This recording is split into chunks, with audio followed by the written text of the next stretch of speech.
5 seconds. Start. Mr. Speaker Sir, at the outset, I thank you for the opportunity given to me to say a few words on the budget presented by the Finance Minister. I would like to say on this occasion that generally the present budget has to be welcomed because it will be seen that it has given some relief to the low income group of people. But at the same time, I am sorry to say that the surcharge on the corporate sector, which has been imposed on the industries and on direct taxes, will take away some benefits which are proposed to be given. As many honorable members have dealt with it at great length, I would not like to go much into it. I would like to point out that another good feature of the budget at present is that it has done away with the old practice of showing a deficit in the budget. I am glad that this has been stopped in this budget. I hope and trust that it will be a permanent feature and that the deficit will be met by the savings.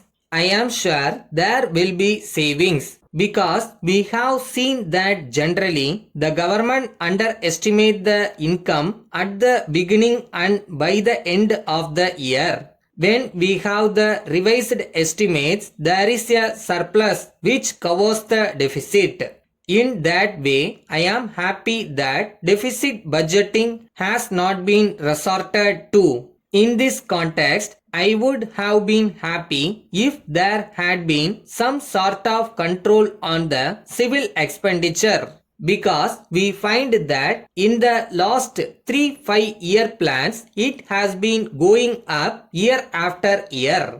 Unless we take steps to curb it at a point of time, it will take away a large part of our revenue.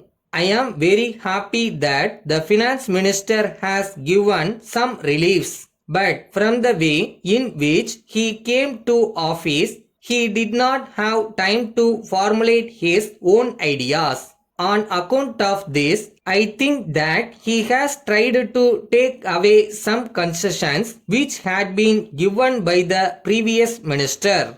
In this connection, I would like to draw the attention of the House to one thing. It may be remembered that a year ago, when he announced his taxation proposals, he was saying that there would not be any surcharge on personal income tax. But it is unfortunate that within a year, the new finance minister has given up this principle and that we have now a surcharge on direct taxes. There is another happy feature that the finance minister has introduced. We are happy that he has abolished the expenditure tax. I am glad that it has been done away with. But I would like to recall that in the past we had seen that it had been once removed, but it was reintroduced by some other finance minister. I hope that such a thing will not happen in future and that the present finance minister will not reintroduce it. There are two other points which were dealt with by my honorable friend.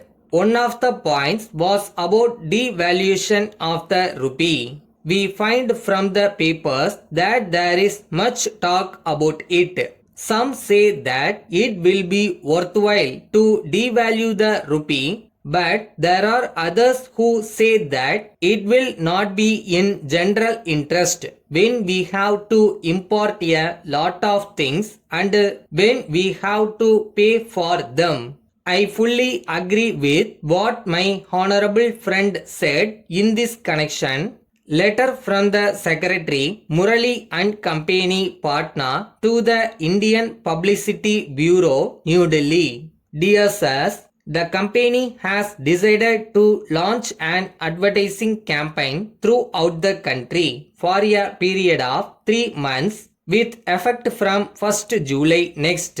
It has been proposed to spend about rupees 50,000 for this purpose. It has been decided that the advertisements should be made primarily in the principal national dailies and in important state newspapers.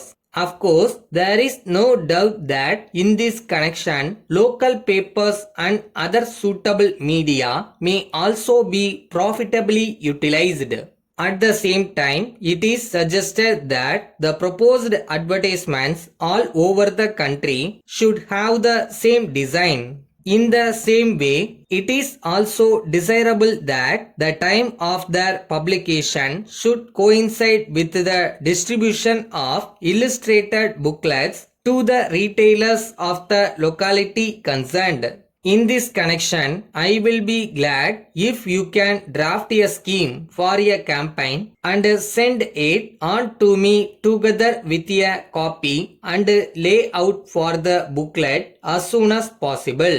In order to have them approved by the board, the next meeting of the board will be held at 3 p.m. on 20th March, and I hope it will be convenient for your representative to attend the meeting to discuss the scheme in detail. I shall be glad if you send me a reply at once. Yours faithfully.